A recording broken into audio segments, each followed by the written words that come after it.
بسم اللہ الرحمن الرحیم۔ السلام علیکم ورحمۃ اللہ وبرکاتہ۔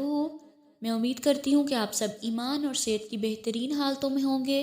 اللہ سبحانہ و تعالی ہمیشہ آپ کو اچھے حالوں میں رکھے اور آپ کی طرف بڑھنے والے ہر شر کو خیر میں بدل دے، آمین۔ آج کا ہمارا جو ٹاپک ہے دعا سیریز میں کہ دعا کی شرائط کون سی ہیں۔ سب سے پہلے تو یہ دیکھیں کہ شرائط ہوتی کیا ہیں۔ یہ رولز ہوتے ہیں نا، جیسے آپ کو یہ شرط پوری کرنی پڑے گی پھر آپ کا یہ کام ہوگا۔ اس میں بھی دو چیزیں آ جاتی ہیں دعا کے حوالے سے، ایک دعا کی شرائط اور دوسرا ہوتا ہے دعا کے آداب۔ انشاءاللہ ہم دعا کے آداب نیکسٹ لیکچر میں دیکھیں گے۔ تو آج ہمارا جو ٹاپک ہے وہ ہے دعا کی شرائط۔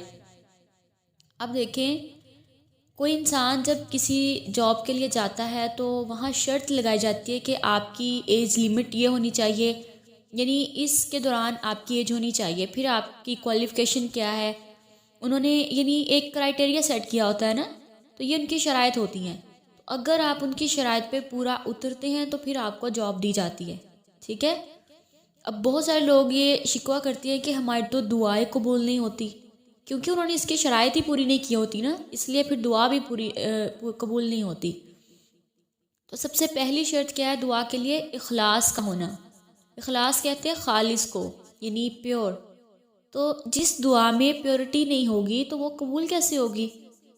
رسول اللہ صلی اللہ علیہ وسلم نے اپنے چچا زاد جو تھے ابن عباس، ان کو وصیت کی تھی کہ تم اپنے رب کے احکامات کی حفاظت کر، اللہ تیری حفاظت کرے گا۔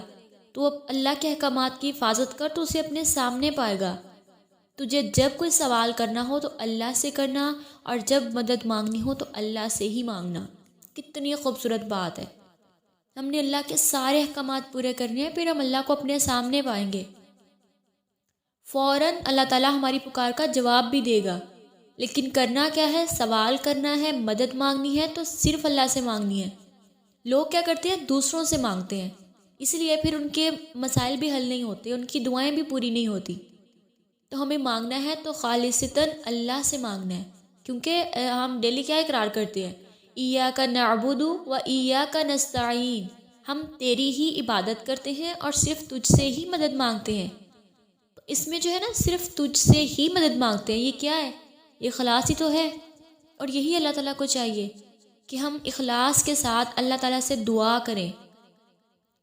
تو جب بھی کوئی مشکل مصیبت آئے تو ہم نے اللہ کو پکارنا ہے، اللہ ہماری ضرور سنے گا، ہمیں مشکلوں سے باہر نکالے گا انشاءاللہ۔ اور دوسری کنڈیشن کیا ہے؟ کہ دعا میں جلد بازی نہیں کرنی۔ جلد بازی میں دعا برباد ہو جاتی ہے۔ اور جلد بازی کیا ہے؟ حدیث میں آتا ہے بندے کی دعا مسلسل قبول ہوتی رہتی ہے جب تک وہ کسی گناہ یا قطع رحمی کی دعا نہیں کرتا، اور جب تک وہ جلد بازی نہیں کرتا۔ تو صحابہ کرام نے پوچھا رسول اللہ سے کہ جلد بازی کیا ہے؟ آپ نے فرمایا مثلاً وہ کہتا ہے کہ میں نے بہت دعا مانگی ہے، مجھے یقین نہیں کہ میری دعا قبول ہو، تب وہ تھک جاتا ہے اور دعا کرنا چھوڑ دیتا ہے۔ اسے کہتے ہیں جلد بازی۔ یہ جلد بازی ہے، یعنی آپ کہیں کہ میں نے بہت دعائیں مانگی پر میری تو دعائیں قبول نہیں ہو رہی، تو پھر آپ کہیں کہ مجھے یقین ہی نہیں ہے کہ میری دعا قبول ہوگی۔ یا پھر انسان تھک ہار کے دعا کرنا چھوڑ دے، یعنی اکتا جائے اور پھر اللہ سے مانگنا ہی چھوڑ دے۔ دیکھیں اللہ کے جو فرشتے ہیں وہ مسلسل اللہ کی عبادت کرتے ہیں اور وہ تھکتے نہیں ہیں، لیکن ایک انسان ہے جو تھک جاتا ہے کہ میری تو دعائیں قبول نہیں ہوتی۔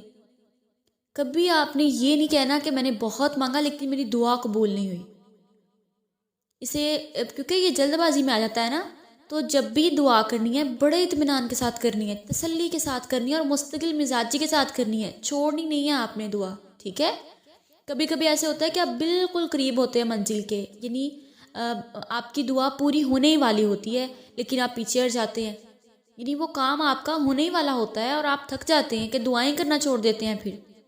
حالانکہ یہ انسان کا ٹیسٹ ہوتا ہے کہ آخری لمحے تک جب تک دعائیں پوری نہ ہو تب تک آپ نے کیا کرنا ہے؟ جب تک دروازے کھل نہیں جاتے آپ نے دستک دیتے رہنا ہے، رکنا نہیں ہے، دعائیں مانگنی ہے آپ نے، اور جلد بازی نہیں کرنی۔ کہ سم ٹائم ایسا ہوتا ہے کہ انسان کے ذہن میں خیال آتا ہے کہ میں نے بہت مانگا لیکن مجھے نہیں ملا تو اب میں نے دعائیں نہیں کرنی، تو ایسا نہیں سوچنا، آپ نے ہمیشہ مانگتے رہنا ہے، ٹھیک ہے۔ اور خیر کی چیزیں جلد مانگ لیں، کیونکہ اس میں کوئی گناہ نہیں ہے، کوئی برائی نہیں ہے کہ آپ اگر اللہ تعالیٰ سے دعا کر رہے ہیں یا اللہ یہ خیر کی چیز جو ہے وہ جلدی مجھ تک پہنچا دے، تو آپ یہ دعا کر سکتے ہیں، ٹھیک ہے۔ اور تیسری شرط کیا ہے کہ انسان بھلائی کی دعا کرے، یعنی اس کی دعاؤں میں برائی نہ ہو یا حرام کاموں کی دعا نہ ہو۔ جیسے کوئی دعا کرے کہ مجھے سنگر بننا ہے، یا اسی طرح سے کوئی دعا کرے تو غلط مانگ رہا ہے نا، اس کی دعا قبول نہیں ہوگی۔ یا اسی طرح سے کوئی دعا کرتا ہے کہ مجھے مووی کی ٹکٹ مل جائے، میں نے سینما جانا ہے، تو یہ بھی غلط ہے، ٹھیک ہے۔ اس طرح کے جو گناہ کے کام ہیں یا برائی کی طرف لے کے جاتے ہیں یا حرام کام ہے، ان چیزوں کی دعا نہیں مانگنی چاہیے، اور ایسی دعائیں قبول بھی نہیں ہوتی۔ تو آپ نے بھلائی کی دعائیں کرنی جس میں خیر ہوتی ہے، تو جو بھی آپ مانگ رہے ہیں اس میں کوئی گناہ کی چیز نہیں ہونی چاہیے، ٹھیک ہے۔ اور اگلی ایک کنڈیشن آ جاتی ہے یقین، کہ جو بھی دعائیں آپ مانگیں اللہ تعالیٰ سے تو آپ کو یقین ہونا چاہیے کہ یہ قبول ہوگی، یعنی آپ کا دل گواہی دے کہ مجھے یہ مل جائے گا۔ یہ بہت ضروری ہے دعا کے قبول ہونے کے لیے نا، کیونکہ حدیث کا مفہوم ہے کہ اللہ اس بندے کی دعا قبول نہیں کرتا جو غافل دل سے کرتا ہو، یعنی آپ کو پتہ ہی نہ ہو کہ آپ اللہ تعالیٰ سے کیا مانگ رہے ہیں، کن الفاظ میں مانگ رہے ہیں۔ سم ٹائمز ایسے ہوتا ہے کہ آنکھیں بند ہوتی ہیں اور پتہ نہیں کیا کیا مانگی جا رہے ہیں، یا چند رٹی رٹائی دعائیں پڑھ لی۔ نہیں، دل سے دعا مانگیں، کانشیس ہو کے مانگیں، اور آپ کو یہ بھی پتہ ہو کہ آپ کس ذات سے مخاطب ہیں، اس ذات کے بارے میں بھی آپ کے پاس علم ہونا چاہیے۔ اللہ کے بارے میں جانچ پڑتال کریں، وہ ذات کیسی ہے اور ہم کس ذات سے مخاطب ہیں، ٹھیک ہے۔ یہ چیز بہت میٹر کرتی ہے دعا کے قبول ہونے کے لیے۔ پھر کیا کرنا ہے، پھر آپ نے ساری اپلیکیشنز اللہ کے آگے رکھنی ہے، پیارے پیارے الفاظ میں اللہ سے دعائیں مانگنی ہیں، کانشیس ہو کے دل سے، ٹھیک ہے۔ جو بھی آپ نے مانگنا ہے دل سے مانگنا ہے، اور پھر یقین رکھنا ہے اس بات پہ کہ میری دعا ضرور قبول ہوگی۔ اور ایک بہت ہی جو مین چیز میں آ جاتی ہے شرائط میں، کہ پاکیزہ اور حلال رزق کا ہونا، یعنی ایسا انسان جس کا رزق پاکیزہ نہیں ہے یا حرام کما رہا ہے، سودی کاروبار ہے، رشوت لے رہا ہے، جھوٹ بول رہا ہے، کسی بھی طریقے سے وہ حرام کما رہا ہے، تو اس کی دعائیں قبول کیسے ہو سکتی ہیں؟ جو متقی لوگ ہوتے ہیں، اللہ سے ڈرنے والے ہوتے ہیں، ان کی دعائیں اللہ تعالیٰ قبول کرتا ہے۔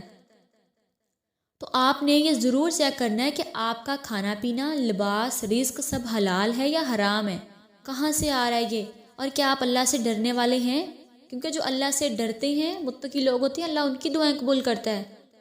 اور ایک جو کنفیوژن یہاں پہ ہمارے یہاں ہوتی ہے، میں اس کو کلیئر کر دوں۔ کچھ لوگ کہتے ہیں کہ نبی صلی اللہ علیہ وسلم پر درود نہ بھیجیں تو دعائیں قبول نہیں ہوتی۔ تو دیکھیں، یہ ایک پسندیدہ عمل ہے کہ آپ اپنی دعا کے ساتھ درود پاک پڑھیں، ٹھیک ہے۔ ایسا نہیں ہے کہ آپ درود نہیں پڑھیں گے تو دعا ہی قبول نہیں ہوگی، یہ فرض نہیں ہے کہ آپ نے درود نہیں پڑھا تو دعائیں قبول نہیں ہونی۔ آپ پڑھ لیں، بہت اچھی بات ہے، آپ کی دعا ضرور قبول ہوگی انشاءاللہ، ٹھیک ہے۔ تو یہ ساری شرائط ہیں کہ یہ پوری ہوں گی تو ہی آپ کی دعائیں بھی قبول ہوں گی۔ اگر آپ کے اندر اخلاص ہی نہیں ہے، وہ تڑپ ہی نہیں ہے، تو کیسے دعا پوری ہوگی؟ رزق حلال نہیں ہے تو دعا کیسے پوری ہوگی؟ تو آپ نے ان ساری چیزوں کی لسٹ بنا کے جائزہ لینا ہے کہ کہیں آپ جلد بازی تو نہیں کر رہے، ٹھیک ہے۔ تو آپ نے دستک دیتے رہنا ہے، ایک دن دروازہ ضرور کھل جائے گا انشاءاللہ، اور آپ کی ساری دعائیں ضرور قبول ہوں گی انشاءاللہ۔ نیکسٹ لیکچر میں ہم دعا کے آداب دیکھیں گے، تو اپنا بہت سارا خیال رکھیے گا۔ السلام علیکم ورحمۃ اللہ وبرکاتہ۔